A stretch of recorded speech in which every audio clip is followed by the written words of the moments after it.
Hello once again. Welcome to the channel.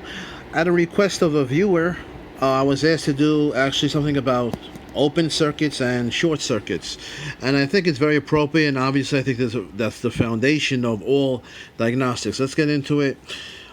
Simple circuit over here, the basics, the foundation of this is a circuit breaker, this symbol over here, and then there's a switch, normally closed.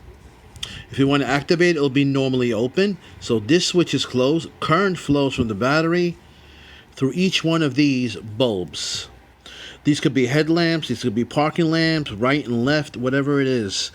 Now, since we're connected over here directly to the battery through the switches and the circuit breaker, the voltage that we should measure at any headlamp or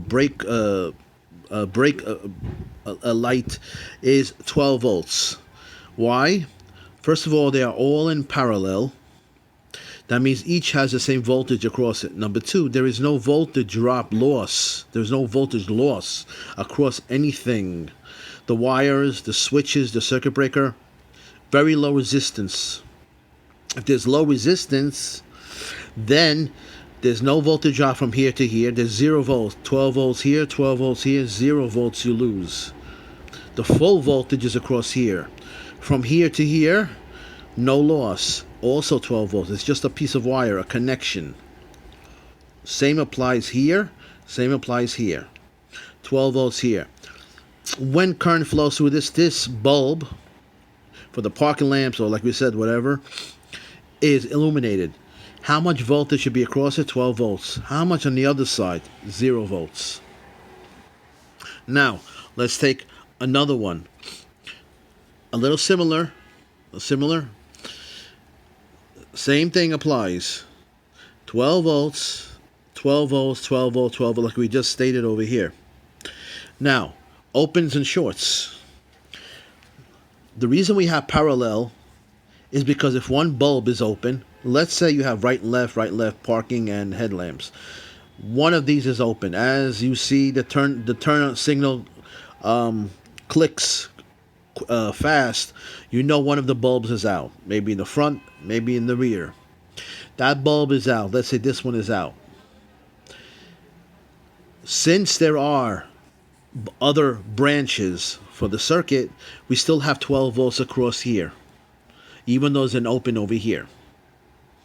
Even though if this would be open, or this would be open, or this would be open, we would have 12 volts across each one. Because they're all connected back to the battery through these switches. The question is, do we have 12 volts across it? That's the question. We know we always have 12 volts over here, regardless. The question is, what about over here? If this is a good working bulb over here, we should have 12 volts across it. How? 12 volts here, 0 volts over here to ground. That means how much did we lose across this? We lost 12 volts. Let's say this was open like we just mentioned. If this was open, current cannot flow through it, obviously, right? So if this was open, we would have 12 volts over here. And we would also, since it's open, we're not connected back to the battery, we'd have 0 volts over here also. Because we are not connected now since it is open. It's like it burned. Or, yeah. So therefore, 0 volts over here also. Now, that makes it a little difficult. Because 12 volts if it's operating, and 0 volts if it's operating, because there's 12 volts across it. Now, if it's open, the same thing applies. So 12 volts over here. Since we're not connected to the battery, because it isn't open, let's say it's open over here, still 0 volts. So therefore, regarding the type of circuit, you have to see what type of circuit it is. Let's, for example, take an example. And let's say we have an open over here, right here. Between here, the switch, and the common wire going to all these. There's an open over here. So how much should we measure over here? 12 volts. How much should we measure across each one of these? 0 volts. Why? Because we're not connected anymore to the battery. We don't have 12 volts. So if we measure 0 volts, 0 volts, 0 volts, 0 volts here, we're not connected. That means there's an open over here. Maybe the switch was open, but it can't be. You know why? Because we went to the side of the switch and we measured 12 volts over here. We put our probe over here and we measured across each one 0 volts. That tells you something is broken over here. So you see, it depends where it is in the circuit. If you have an open over here, between here and here, this one can light. I have 12 volts here, and then I will have 0 volts over here. Let's say the open, like we just said, is between here and here, instead of this one. These can all light. These 3 can light. This cannot light. So 12 volts, 12 volts, 12 volts. If you have it over here, again, 0 over, this opened up over here, all these will be off. So 0 volts here, 0 and 0. Because these are not connected back to the battery. It depends where the open is in a parallel circuit. You can knock all of them out, or one of them can be knocked out. So let's review again. Very important concept. Let's say this circuit breaker broke. It's open. 12 volts on one side. How much on the other side? 0 volts. 0 volts across all of them. We come over here. This one broke again. 12 volts over here. 0 volts over here. They will not be illuminated. Break is over here now. This will be lit. This will be lit. You'll have 12 volts across here. But 0 volts across all of these because the break is in here. It's not. These are not connected anymore to the battery. A break over here on this one. These can still be illuminated because there's still current flowing here, and they're all connected to the battery. Depends where the break is in a parallel. Parallel circuits tries to avoid the problem of all the loads failing, and that's what it does, as you can see. If I have a break here, the other 3 can work. If I have a break here, the other 3 can work, depending where. But if it's over here or here or here in a common line, you knock all of them out. Now let's say there's a break over here in this wire over here. So this is not connected to ground anymore. It's floating. That's the difference. You'll have 12 volts here. And how much do you think you'll have on the other side? There's 0 current going through it. If there's no voltage drop across it, guess what? 12 volts here, 12 volts on the other side tells me this is not conducting. I do not have a complete path back to ground to the battery. So again, 12 volts here, 12 volts over here, this is floating. We have an open somewhere to ground. Okay, it's confusing, but you have to understand the concept where the open is. You have a short. A short anywhere here in one branch will knock all of them out. Why? Current takes the path of the least amount of resistance. You have 4 possibilities for the current to flow. Here, here, here, here. If there's a short here, meaning there's 0 ohms from here to ground, right? That current will not go here, will not go here, will not go here. It says, oh, this is the least amount of resistance. The current likes that. He says, let me go through this one. Boom. You'll blow the circuit breaker. You'll trip it, actually. You'll trip it. Think of it as you're driving on the highway. A lot of traffic through this route, a lot of traffic through this route, a lot of traffic through this route, but no traffic through this route. Which route will you take? You'll take this route. Why? There's less traffic. The current sees less traffic, less resistance, let's say, less opposition to me, then I'll take this one. But who suffers? The other ones suffer.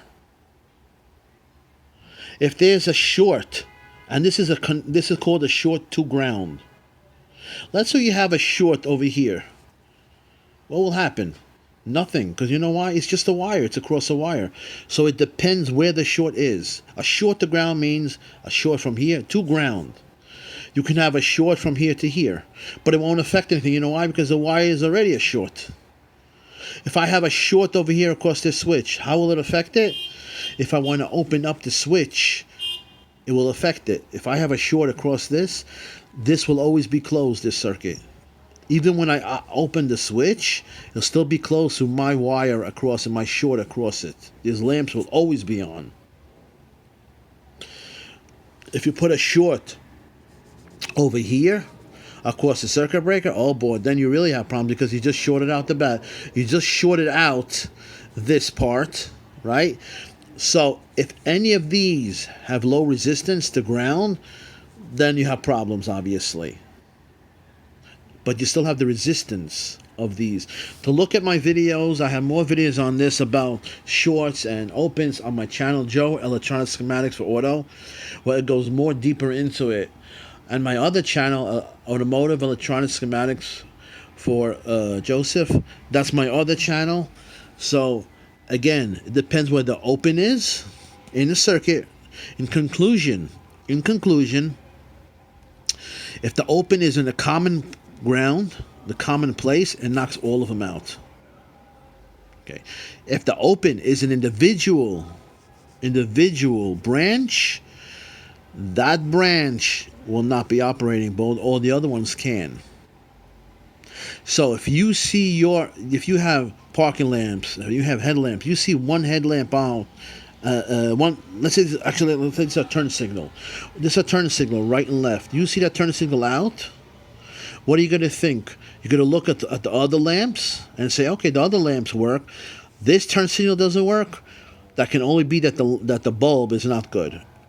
And sure enough, that's what it is, obviously. Why do the other lamps in your car work? Because the other lamps still have a path for current to flow, even though one is burned out.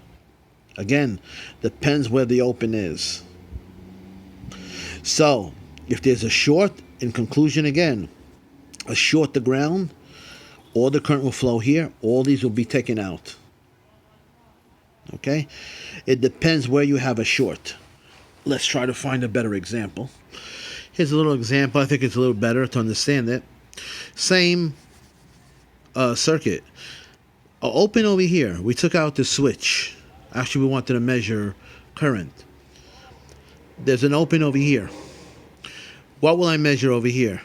12 volts here, 12 volts here, 12 volts here. How much should I measure at the other point? It's an open, remember? I'm not connected to the battery. You do not see any connection. Forget about the meter.